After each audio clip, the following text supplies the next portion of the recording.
میرے محترم بھائی اور بہنوں، اللہ جو کچھ ہمیں کرنے کو کہتا ہے ہمارے نفع کے لیے، جن چیزوں کے چھوڑنے کو کہتا ہے وہ بھی ہمارے نفع کے لیے۔ لن تبلغوا نفعی فتنفعونی ولن تبلغوا ضری فتضرونی۔ اے میرے بندو، نہ تم مجھے کوئی نفع پہنچا سکتے ہو نہ کوئی نقصان پہنچا سکتے۔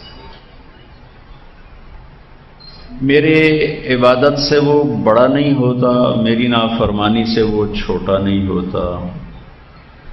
اللہ تعالیٰ حدیث قدسی میں فرماتے ہیں، لو ان اولکم وآخرکم وانسکم وجنکم وحیکم ومیتکم ورطبکم ویابسکم وصغیرکم وکبیرکم وذکرکم وانثاکم، یہ ایک حدیث میں نہیں، دو حدیثوں کو جمع کر کے بیان کر رہا ہوں۔ اے میرے بندو، تمہارے اول آخر، تمہارے انسان جنات، تمہارے زندہ مردہ، تمہارے خشک اور تر، تمہارے چھوٹے اور بڑے، تمہارے مرد اور عورت، سب کو لپیٹ لیے۔ کانوا علی اتقى قلب رجل واحد من، سارے کے سارے اعلی درجے کے فرما بردار ہو جائیں۔ ما زاد فی ملکی شیئا، میرے ملک میں ایک ذرہ اضافہ نہیں ہوگا، نہیں ہوگا۔ تمہارے سجدوں سے بڑا نہیں ہوتا، میرے آپ کے روزوں سے بڑا نہیں ہوتا۔ پھر اس کا الٹ، تمہارے اول، تمہارے آخر، تمہارے انسان، تمہارے جنات، تمہارے زندہ، تمہارے مردہ، تمہارے خشک، تمہارے تر، تمہارے چھوٹے، تمہارے بڑے، تمہاری عورتیں، تمہارے مرد، پھر سب کو احاطے میں لے لیا۔ پھر کیا کہا؟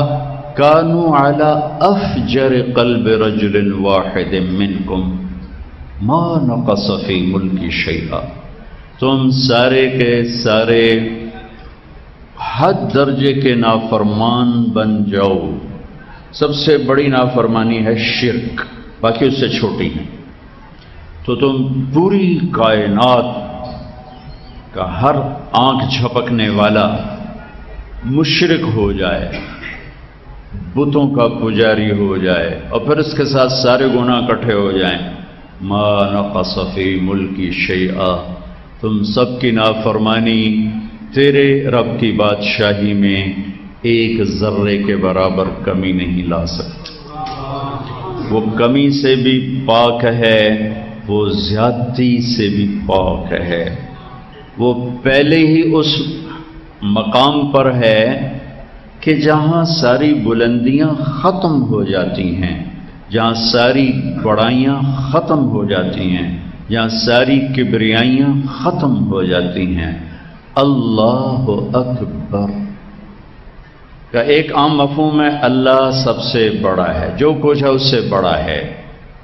یہ بھی ٹھیک ہے کیونکہ لفظ افعال میں یہ معنی پایا جاتا ہے، لیکن خالق اور مخلوق میں کوئی نسبت نہیں ہوتی۔ یہ کہنا زمین چھوٹی ہے، سورج بڑا ہے، ٹھیک ہے، ایک بڑی چیز ہے، ایک چھوٹی چیز ہے۔ چیونٹی چھوٹی ہے، ہاتھی بڑا ہے، یہ بھی ٹھیک ہے، ایک چھوٹی مخلوق ہے، ایک بڑی مخلوق ہے۔ دریا چھوٹا ہے، سمندر بڑا ہے، یہ بھی ٹھیک، ایک چھوٹے پیمانے پر ہے، ایک بڑے پیمانے پر ہے۔ لیکن اللہ زمین سے بڑا ہے، ان آسمانوں سے بڑا ہے، عرش سے بڑا ہے، کرسی سے بڑا ہے، یہ بے جوڑ بات ہے۔ چونکہ اللہ کے سوا ہر چیز محدود ہے، کہیں شروع ہوتی ہے، کہیں ختم ہوتی ہے، کہیں شروع ہوتی ہے، کہیں ختم ہوتی ہے۔ اور اللہ وہ ذات ہے جس کی نہ کوئی ابتدا ہے نہ کوئی انتہا ہے۔ سبحان اللہ۔ تمہیں اللہ کی بات اللہ کی زبان سے بتا دوں، سبح للہ ما فی السماوات والارض وهو العزیز الحکیم۔ لاہور والے مجھے یاد کریں نہ کریں، کل کائنات تیرے رب کی تسبیح پڑھتی، اور سبح کے لفظ میں یہ معنی چھپا ہوا ہے کہ اس طرح پڑھ رہے ہیں کہ ایک لمحے کے لیے بھی چپ نہیں ہیں۔ ہم نے تو تسبیح پڑھی چپ ہو گئے، تسبیح پڑھی روٹی کھانے بیٹھ گئے، تسبیح پڑھی سو گئے، تسبیح پڑھی کوئی ڈیلنگ میں شروع ہو گئے، لیکن میرا رب کہتا ہے یہ کل للہ ما فی السماوات والارض، کائنات میں جتنی چیزیں ہیں، ذرہ ذرہ، قطرہ قطرہ، چپا چپا، ریت کا ذرہ، پہاڑ کا ڈھیلا، پتھر زمین کا ڈھیلا، جنگل کی گھاس، گھاس کا پتا، پتے کی نوک، پتے میں چلنے والا پانی، اس پانی کا قطرہ، کائنات کے درخت، درختوں کے پتے، پتوں کی رگیں، رگوں میں چلنے والے پانی کے مولیکیولز، اور اس پر لگنے والے پھول، پھول کی پتیاں، پتیوں کی مہک، اور اس پر گھومنے والا بھمرا اور تتلی اور رس چوسنے والی مکھی، شہد کی کل کائنات تیرے رب کو اس طرح یاد کرتی ہے کہ ایک لمحہ چپ نہیں۔ تیری 100-200 تسبیح نالوں نے کیڑا فرق پڑنا ہے؟ میں 1000 دفعہ کہا جی لا الہ الا اللہ، اس سے ساری کائنات لگی پئی۔ وَهُوَ الْعَزِيزُ الْحَكِيمُ، عزتوں والا، حکمتوں والا، لَهُ مُلْكُ السَّمَاوَاتِ وَالْأَرْضِ، زمین آسمان کا بادشاہ ہی اللہ ہے۔ زمین آسمان کی ملک، ایک ہوتا ہے مالک، ایک ہوتا ہے ملک۔ مالک کسی چیز کی، کسی چیز کا اونر، اور ملک بادشاہ، بادشاہ جی یہ کرتا میرا ہے، میں اس کا مالک ہوں۔ پاکستان کا صدر پورے پاکستان کا بادشاہ ہے، لیکن وہ میرے کرتے کا مالک نہیں، وہ یہ ہمارے گھروں کا مالک نہیں، ہماری پراپرٹیز کا مالک نہیں ہے۔ بادشاہ اور مالک، مالک انفرادی ملکیت کو بتاتا ہے، اور بادشاہ ملک اجتماعی ملکیت کو بتاتا ہے۔ تو اللہ جل جلالہ میرا شہنشاہ، میرا رب کا رب کائنات، وہ کہتا ہے قل اللہم مالک الملک، مالک الملک، انہیں بتاؤ کہ ساری کائنات کا مالک، انڈیویجول، انفرادی ملک، ملک صرف اللہ کی ہے، صرف اللہ کی ہے، صرف اللہ کی ہے، کوئی پارٹنر لا شریک لہ، کوئی آگے وارث متخذ صاحبۃ ولا ولدا، کوئی وارث نہیں، کوئی بیٹا بیوی نہیں ہے، کوئی پیچھے سے وراثت ملی ہے اللہ کو نہیں، لم یلد ولم یولد، نہ وہ کسی کا باپ ہے نہ وہ کسی کا بیٹا ہے، نہ اوپر سے اس کا کوئی سلسلہ ہے نہ نیچے، وہ اوپر بھی وہی ہے، نیچے بھی وہی ہے، اول بھی وہی ہے، آخر بھی وہی ہے۔ تو اس آیت میں اللہ کہہ رہا ہے ساری کائنات کا چپے چپے کا مالک اللہ ہے، ٹھیک؟ تو بادشاہ کون ہے؟ بادشاہ کون ہے؟ تو اس کے لیے اللہ دوسرا لفظ آئے عند ملیک مقتدر، انہیں بتاؤ کہ بادشاہ بھی اللہ ہے اور مالک بھی اللہ ہے، ملک بھی اللہ کی اور ملک بھی اللہ کا، شہنشاہی بھی اللہ کی، اقتدار بھی اللہ کا، عروج بھی اللہ کا، طاقت بھی اللہ کی، خزانے بھی اللہ کے، آپ بھی اللہ کے، اور میں بھی اللہ کا، سب پر میرے رب کی چھاؤں ہے، میرے رب کی قدرت کے نیچے کل کائنات ہے۔ لہ ملک السماوات والارض، کیا طاقت کا اظہار کیا ہے؟ یحیی و یمیت، کسی کو مار کے دکھا دو، کسی کو زندہ کر کے دکھا دو، تم مارنے پہ آؤ وہ بچانے پہ آئے، ساری کائنات کو کند کر کے رکھ دے گا، تم بچانے پہ آؤ وہ مارنے پہ آئے، لوہے کی دیواروں میں روح کھینچ کے دکھا دے گا۔ بچانے پر آئے تو چھری فرعون کے ہاتھ میں تھی، نہیں چلی، بچانے پر آئے تو وہی چھری خلیل ابراہیم کے ہاتھ میں تھی، نہیں چلی، چونکہ بچانے والے نے بچانے کا جب ارادہ کیا تو فرعون کی چھری کو بھی کند کر دیا موسیٰ کے لیے، اور اپنے خلیل ابراہیم کی چھری کو بھی کند کر دیا اسماعیل کے لیے جب بچانے پر آتا ہے، جب بچانے پر آتا ہے۔ یحیی و یمیت، زندگی اور موت کا مالک، وہو علی کل شیء قدیر، ہر چیز پر قادر۔ یہ اگلا جملہ سنانے کے لیے پیچھے سے پڑا تھا کہ وہ ذات جس کی کوئی ابتدا بھی نہیں انتہا بھی نہیں، شروع سے دیکھو تو ابتدا نہیں، آخر میں دیکھو انتہا نہیں، جگہ تلاش کرو تو لا مکان ہے، زمانے میں ڈھونڈو تو لا زمان ہے، اور ویسے دیکھو تو تمہاری شارک سے زیادہ تمہارے قریب۔ عجیب بات، دور اتنا ہے کہ لا تراہ العیون، آنکھ نہ دیکھ پائے، چلو اکتا اتھو تک ویک کے تھک گئی، لا تخالطہ الظنون، خیال کے گھوڑے دوڑاؤ تو خیال بھی وہاں نہ پہنچ پائے، اتنا دور ہے۔ ایڈی دور ساڑھا کام کے میں بڑھنا ہے جس وقت وہ دور ہے۔ دیکھو نا، میں ان لوگوں کے قریب اور برآمدے والوں سے دور ہوں، اس کو بدلا نہیں جا سکتا۔ ان کے قریب ہونے کے لیے برآمدے میں جانا پڑے گا، پھر یہ دور ہو جائیں گے اور وہ قریب ہو جائیں گے۔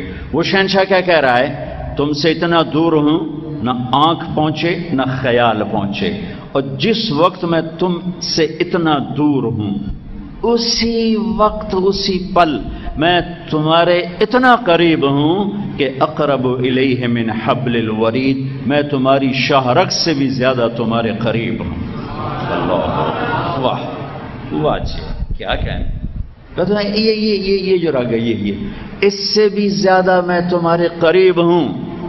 ادعونی استجب لکم، بس مجھے پکار، پھر دیکھ میں لبیک کیسے کہتا ہوں، میرے علاوہ نہ کسی اور کو پکارنا۔ ولا تدعوا مع اللہ احدا، ایمان والا وہ ہے جو صرف اللہ کو پکارتا۔ وَإِذَا سَأَلْتَ فَاسْأَلِ اللَّهِ وَإِذَا سَأَلْتَ فَاسْأَلِ اللَّهِ وَإِذَا اسْتَعَنْتَ فَاسْتَعِنْ بِاللَّهِ، وہ اللہ کو پکارتا ہے، وہ اللہ سے مانگتا ہے، وہ اللہ کو پکارتا ہے، وہ اللہ سے مانگتا ہے۔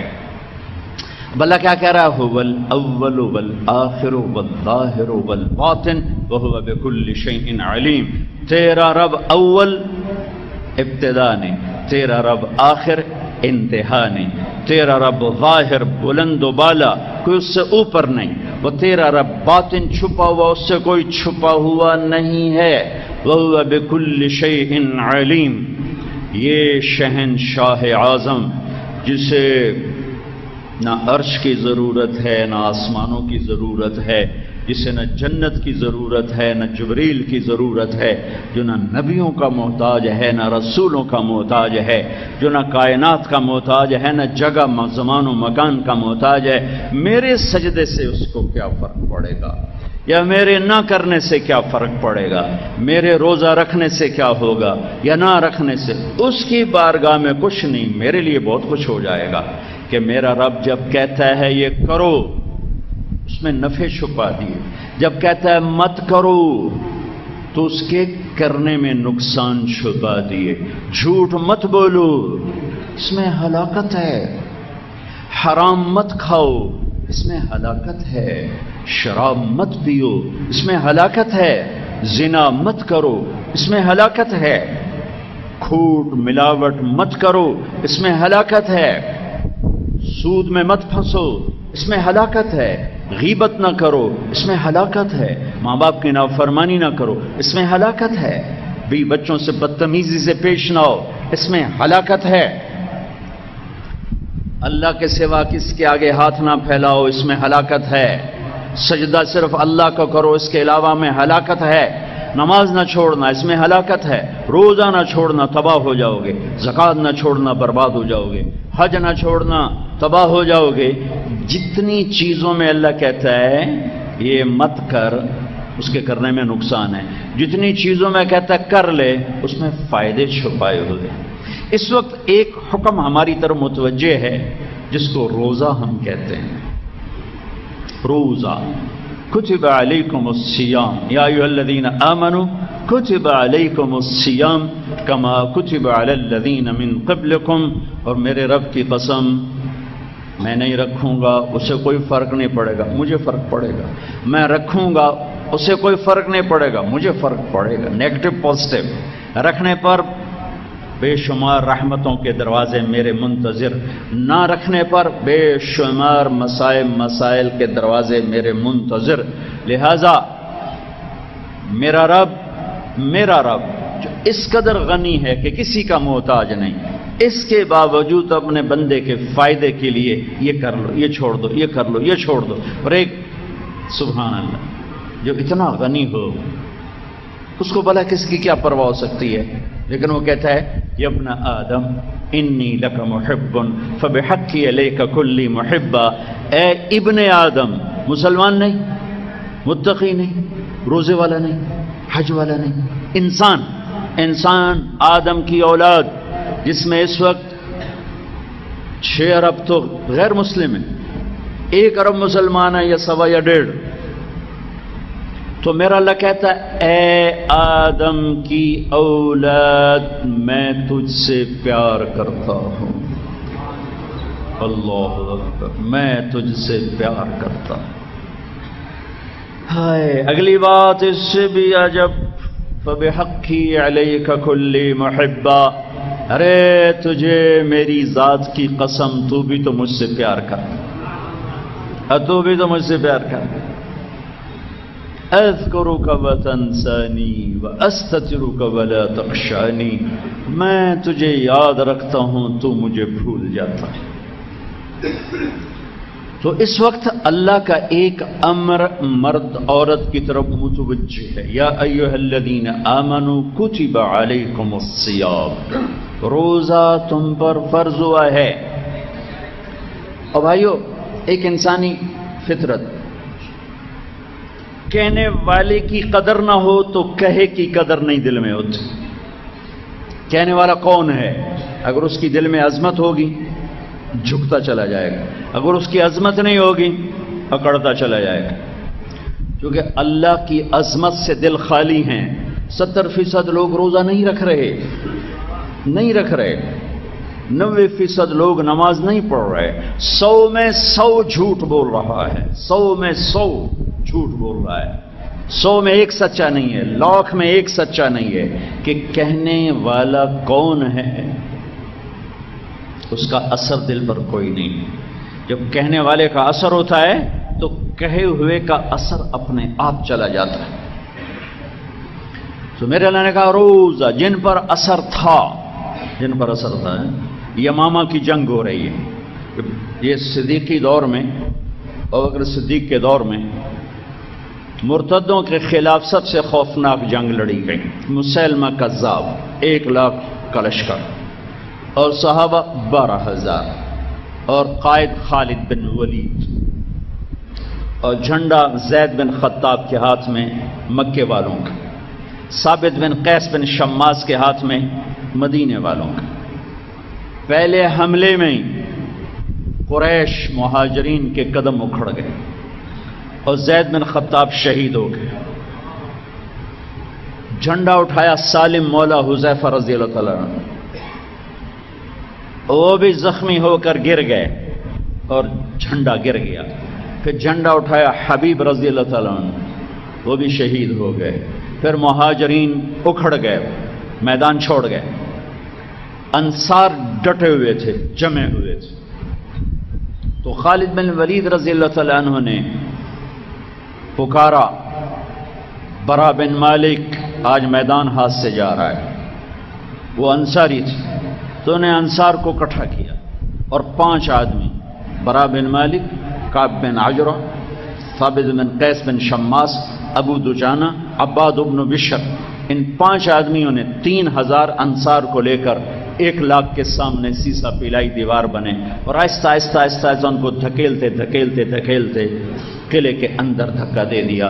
ان میں ابو دجانہ شہید ہو گئے، عباد بن بشر شہید ہو گئے، ثابت بن قیس شہید ہو گئے، کعب بن عجرہ کا ہاتھ کٹ گیا، اور برا بن مالک نے جا کے دروازہ کھولا، اور خالد بن ولید کو اتنے زخم لگے کہ 1 مہینہ بستر پر پڑے رہے، اتنے زخم لگے۔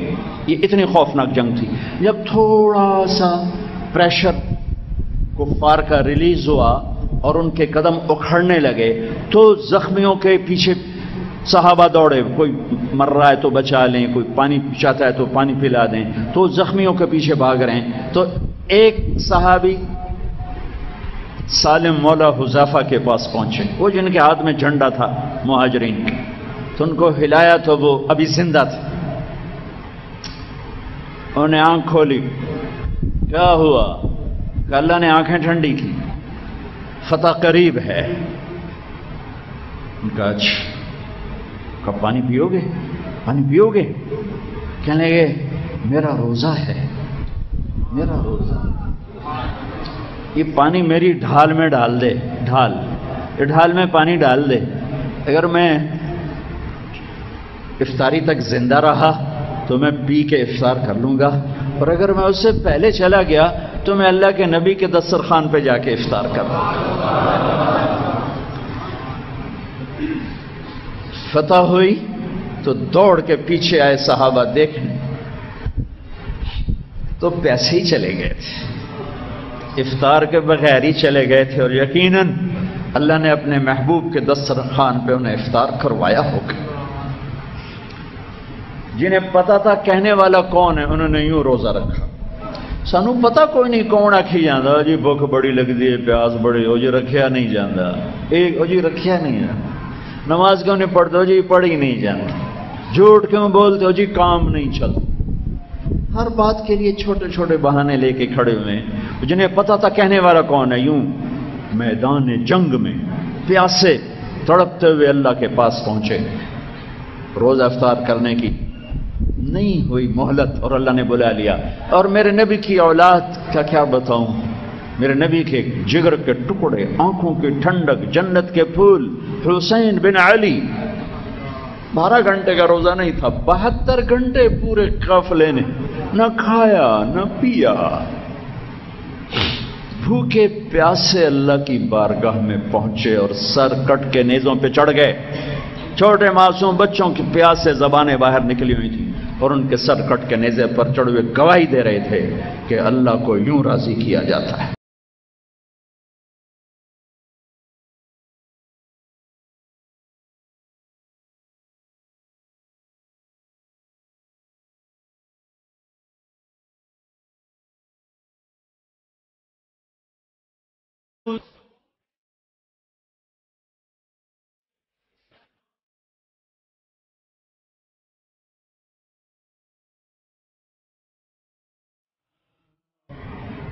لاہور کا تاجر ایک جملے میں کہتا ہے، پھر سود کے بغیر بڑا کاروبار تو ہو نہیں سکتا۔ ریڑھی والا، میں اس کو کیا گلا دوں، ریڑھی والا کہتا ہے جی جھوٹ کے بغیر تو پھر پھل نہیں بکتا، کاروبار نہیں، کیا کریں؟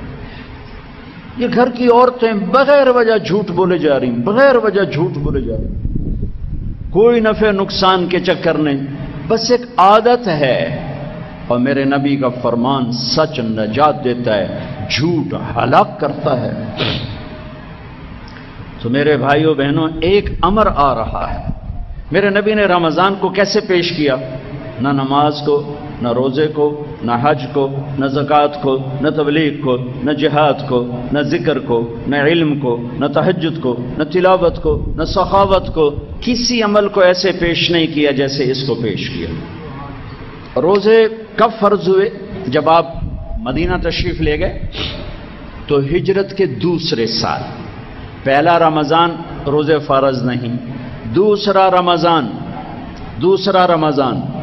دوسرا ہجرت کا سال، شعبان کی 2 تاریخ اور دن پیر کا، پیر کے دن شعبان کی کیا بھائی 2 تاریخ، اور میرے نبی پر کتب علیکم الصیام کی آیت اتری، اور مہینہ ستمبر یا اگست، میرے نبی نے 9 رمضان دیکھے، 9، اور سارے گرمی میں دیکھے، سردی میں نہیں دیکھے۔ ہمارا رمضان گرمی میں ہے، شاید اللہ نے اپنے نبی کا سارا رمضان گرمی میں گزارا تاکہ امت کو پتہ چلے کہ میں نے اپنے حبیب کو بھی پیاس اور بھوک چکھائی ہے، تو تم کیوں نہیں بھوکے پیاسے رہ سکتے اس کی محبت میں، اس کی اطاعت میں۔ 9 رمضان آئے سارے شدید گرمی، چونکہ آپ 20 ستمبر 622 عیسوی مدینہ انٹر ہوئے، 8 ربیع الاول اور نبوت کا 14واں سال یا یکم ہجری کہہ لو، آپ مدینے میں انٹر ہوئے 20 ستمبر۔ تو گرمی تھی شدید، وہ سال ستمبر تک روزہ نہیں آیا، اگلے سال ستمبر تک رمضان آ گیا، اور وہ یوں پیچھے جا رہا ہے، اگست میں جا رہا ہے، جولائی میں جا رہا ہے، جون میں جا رہا ہے، اور جون تک، اور جون میں آپ دنیا اللہ کے پاس چلے گئے۔ آخری رمضان آپ کا جولائی، کیونکہ آپ 7 جون کو دنیا سے تشریف لے گئے، تو اس سے جو پچھلا رمضان تھا وہ جولائی کے اینڈ میں ہوگا۔ تو میرے نبی کا سارا رمضان شدید گرمی میں ہے، شدید گرمی۔ اپنی امت کو تسلی دلا دی کہ میں بھی پسینے برداشت کر کے جا رہا ہوں، بھوک پیاس برداشت کر کے جا رہا ہوں۔ تو اب میرے نبی نے رمضان پیش کیسے کیا؟ آپ ممبر پر آئے اور کھڑے ہو گئے، ماذا یستقبلکم وماذا تستقبلون، وہ کون آ رہا ہے؟ تم کس کے آگے کھڑے ہو؟ تو صحابہ پریشان ہوئے، کون آ رہا ہے، کون آ رہا ہے؟ پھر آپ نے کہا ماذا یستقبلکم وماذا تستقبلون، کون آ رہا ہے، کس کے سامنے کھڑے ہو؟ انہیں ادادے ویکھیا بندہ ہی کوئی۔ پھر آپ نے کہا ماذا یستقبلکم، وہ کون آ رہا ہے، کس کے سامنے کھڑے ہو؟ تو عمر رضی اللہ عنہ کھڑے ہو گئے، یا رسول اللہ سن تو کوئی بھی نہیں نظر آ رہا، تو اوحی نزل، کیا کوئی وحی آ گئی؟ آپ نے کہا نہیں۔ عدو حضر، کوئی دشمن آ گیا جس نے آ کے اٹیک کرنے اور ہم تیاری کریں؟ کہا اللہ نہیں۔ تو پھر کیا ہے؟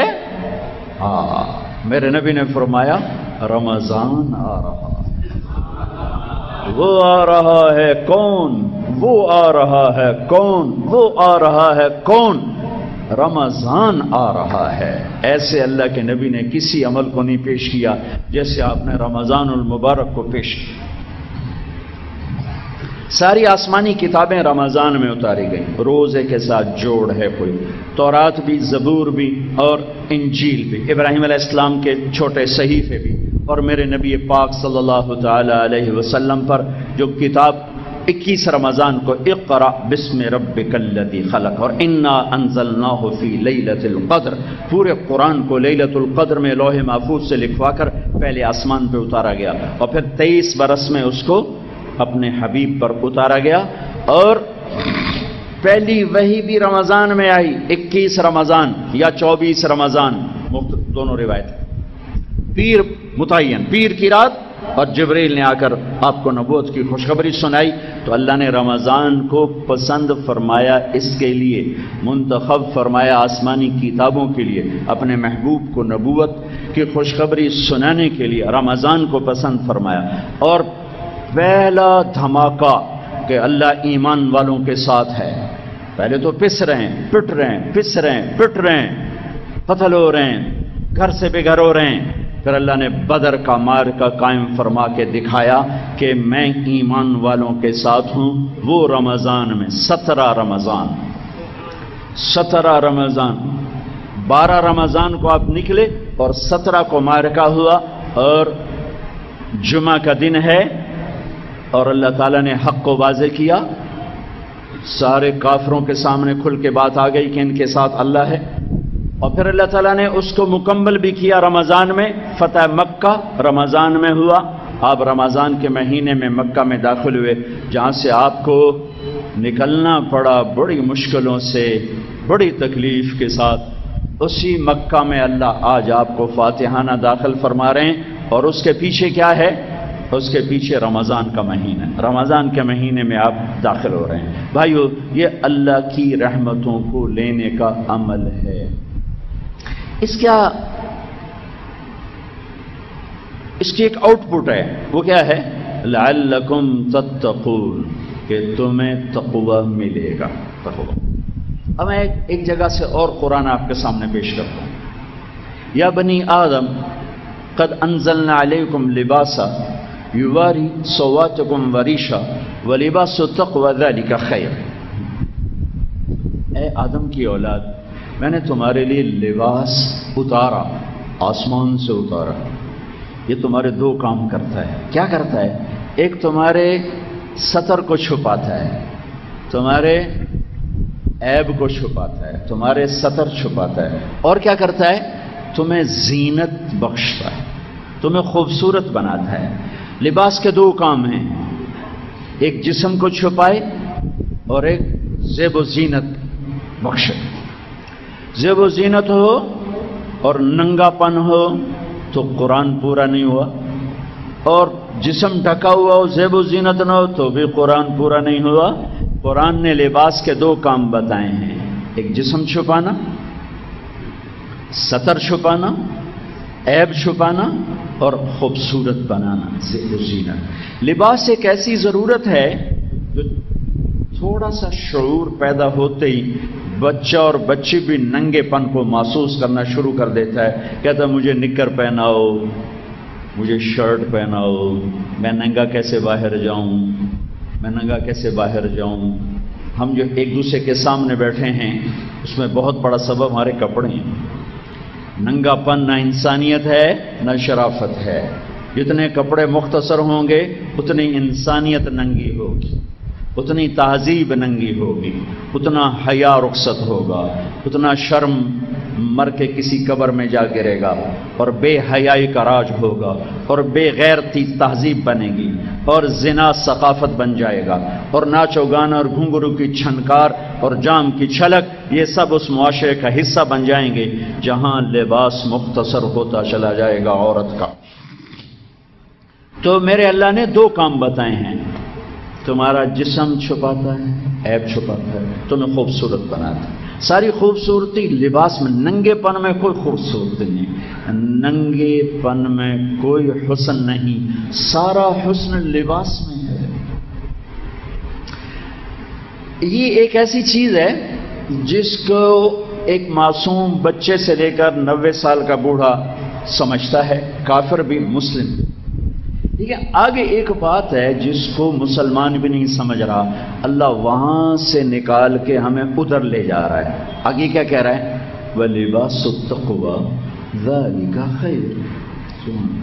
میرے بندو، تم دو چیزوں سے بنے ہو نا، ایک جسم ہے ایک روح ہے، ایک جسم ہے ایک روح ہے۔ جسم کا لباس میں نے بتا دیا، تو تمہاری روح کو بھی تو لباس چاہیے، اور روح تو اصل ہے۔ اگر روح نکل جائے پھر کوئی طارق جمیل نہیں کہے گا، پھر میت کہیں گے، ڈیڈ باڈی کہیں گے، جنازہ کہیں گے۔ کوئی نہیں کہے گا طارق جمیل صاحب کو اٹھایا جائے، کہیں گے میت اٹھاؤ۔ کوئی نہیں کہتا امی جان کو اٹھاؤ، کہتے ہیں میت اٹھاؤ۔ کوئی نہیں کہتا ابا جان کو اٹھاؤ، کہتے ہیں میت اٹھاؤ۔ کوئی نہیں کہتا جنرل صاحب کو اٹھاؤ، کہتے ہیں میت اٹھاؤ۔ نہیں ہے، روز نہیں ہمارے ہاتھوں میں یہ واقعہ ہوتا۔ تو میرا اللہ ایک بات وہ لایا جو ہم سمجھتے ہیں کہ لباس بھائی بڑا ضروری ہے، بڑا ضروری ہے۔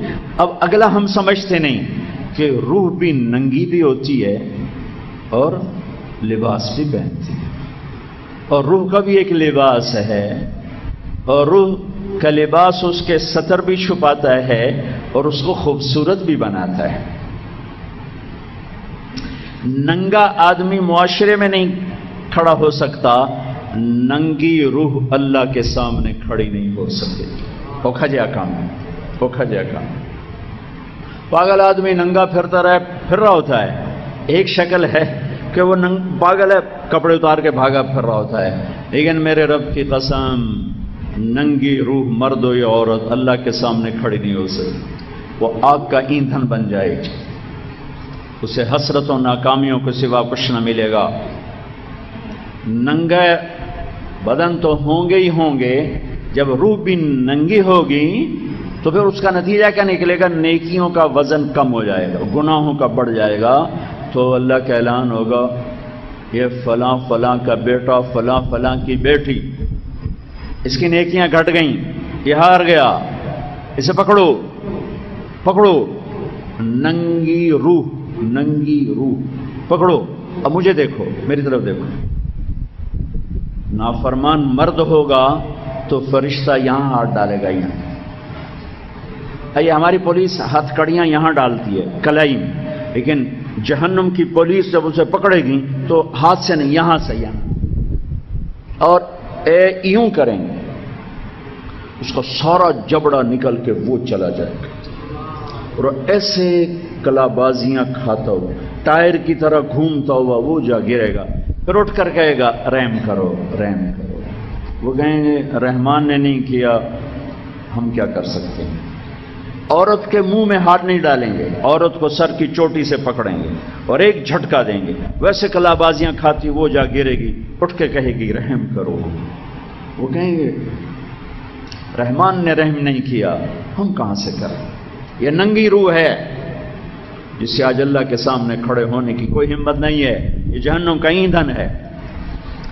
جسم کو لباس چاہیے، سب سمجھتے ہیں، ان پڑھ پڑھا ہوا، روح کو لباس چاہیے، یہ پڑھا ہوا بھی نہیں سمجھتا، ان پڑھ کیا سمجھے گا؟ تو میرا اللہ کہہ رہا ہے میرے بندو، اور تقوی ایک لباس ہے، وَلِبَاسُ التَّقْوَى، تقوی ایک لباس ہے۔ کہاں سے ملے گا؟ بتاتا ہوں۔ کون پہنے گا؟ بتاتا ہوں۔ ہاں، تقوی کا لباس تمہاری روح پہنے گی، یہ کاٹن کا لباس تیرے جسم نے پہنا، اور تقوی کا لباس تیری روح پہنے گی۔ اس لباس نے تیرے بدن کے عیب چھپائے، تقوی کا لباس تیری روح کے عیب چھپا دے گا، اس میں سے شرک کو مٹا دے گا، کفر کو مٹا دے گا، حسد کو مٹا دے گا، بخل کو مٹا دے گا، ظلم کو مٹا دے گا، غفلت کو مٹا دے گا، کبائر کو مٹا دے گا، ہر قسم کے حرص و ہوس کو مٹا کر تیرے سارے عیب چھپائے گا۔ اور پھر کیا کرے گا؟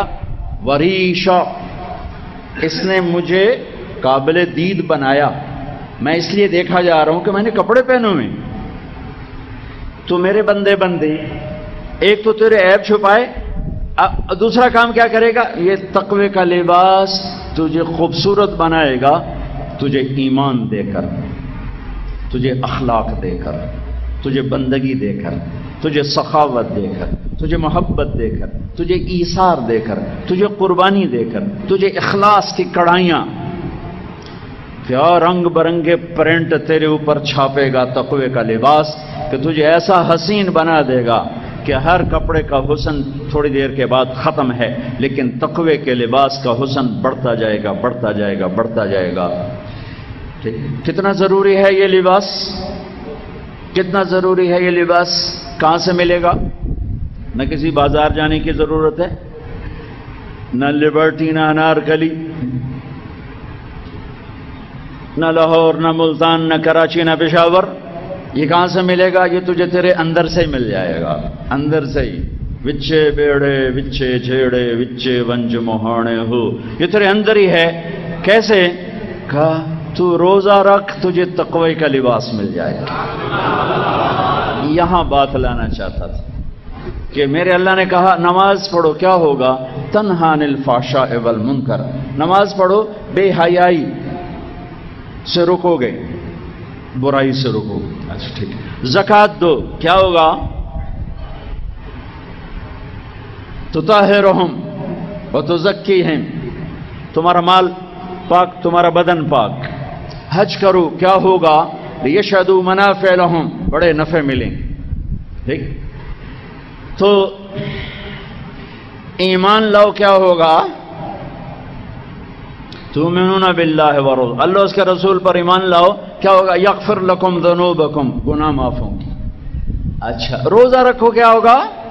کتب علیکم الصیام کما کتب علی الذین من قبلکم لعلکم تتقون، روزہ رکھو تمہیں اللہ تقوی کا لباس پہنا دے، اس کا تانا بانا بھی خود بنے گا، اس پہ پرنٹ بھی خود چھاپے گا، نظر آئے گا جب تو قبر سے اٹھے گا تو لوگ دیکھیں گے وجوہ یومئذ ناظرہ وجوہ یومئذ ناعمہ لسعیہا راضیہ یوم تبیض وجوہ، آج تو دیکھ مسفرہ ضاحکہ مستبشرہ، اور جو ننگے رہ گئے اپنے جسم کو ڈھانکتے رہے اور روح کو لباس نہ پہنایا، یہ کیسے نکلیں گے؟ وجوہ یومئذ خاشعہ عاملۃ ناصبہ تصلی نارا حامیہ یوم تسود وجوہ غبرۃ ترى ووجوہ یومئذ علیہا غبرہ ترہقہا قطرہ کأنما اغشیت وجوہہم قطعا من اللیل مظلما۔ ارے میرے بھائی بہنوں، اللہ اس دن کی رسوائی سے بچائے۔ میرا رب کہہ رہا ہے کہ جو ننگے مر گئے تم دیکھنا کالی رات کی طرح چہرے تاریک، کالے پتھر کی طرح چہرے جسم تاریک ہوگا۔ تو بھائی روزہ رکھو، کیا ہوگا؟ تقوی ملے گا۔ تقوی کیا ہے؟ میرا لباس ہے، میری روح کا لباس ہے، میری روح کی گندگیوں کو بھی دھو دیتا ہے اور مجھے اللہ کے سامنے کھڑے ہونے کے قابل بنا دیتا ہے اور مجھے اللہ کی بارگاہ میں محبوب بنا دیتا ہے۔ روزہ مجھے تقوی کا لباس پہناتا ہے۔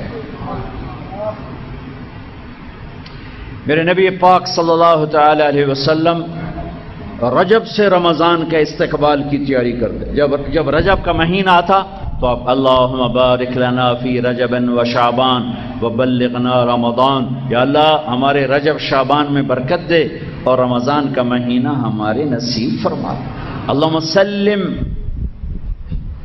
سلمنا لرمضان، اے اللہ ہمیں رمضان تک سلامتی کے ساتھ پہنچا دے، وسلمہ لنا، اور اسے سلامتی کے ساتھ ہم تک پہنچا دے، وتسلمہ منا، پھر ہمارے روزے اس میں قبول بھی فرما لے۔ اتنی جلد پہلے سے رمضان کا استقبال فرماتے، شعبان کا چاند خود دیکھنے کی کوشش فرماتے تھے، شعبان کے چاند کو خود دیکھنے کا اہتمام فرماتے تھے، اور چاند نظر آ جاتا تو روزہ رکھتے تھے۔ شعبان کا، یکم شعبان کا چاند نظر نہیں آتا تھا تو روزہ نہیں رکھتے تھے، چاند نظر آ جاتا تھا شعبان کا تو رمضان کے استقبال کے لیے روزہ رکھتے تھے۔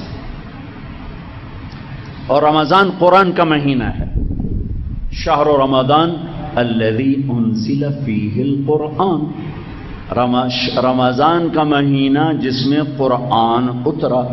حالانکہ ہونا چاہیے رمضان کا مہینہ جس میں روزہ فرض ہوا، وہ آگے کہا فمن شہد منکم الشہر فلیصم، پھر جو مہینے کو دیکھ لے پالے تو روزہ رکھے۔ لیکن رمضان کا تعارف کیسے ہے؟ رمضان کا مہینہ جس میں قرآن کو اتارا گیا۔ رمضان کا تعارف قرآن سے ہے، یہ اشارہ ہے کہ یہ مہینہ قرآن کا ہے، اس میں قرآن اترا، اس میں تورات اتری، اس میں زبور اتری، اس میں انجیل اتری، اس میں صحف ابراہیم اترے، صحف موسیٰ اترے۔ لہٰذا امت کو خاموش پیغام دیا ہے کہ رمضان قرآن کے ساتھ گزارو، موبائل بند کر دو، لیپ ٹاپ بند کر دو، فیس بک بند کر دو، سوشل میڈیا بند کر دو، یہ ٹاک شوز بند کر دو، 1 مہینے کے لیے ٹی وی بند کر دو، اخبار بند کر دو، بس قرآن کے ساتھ بیٹھ جاؤ۔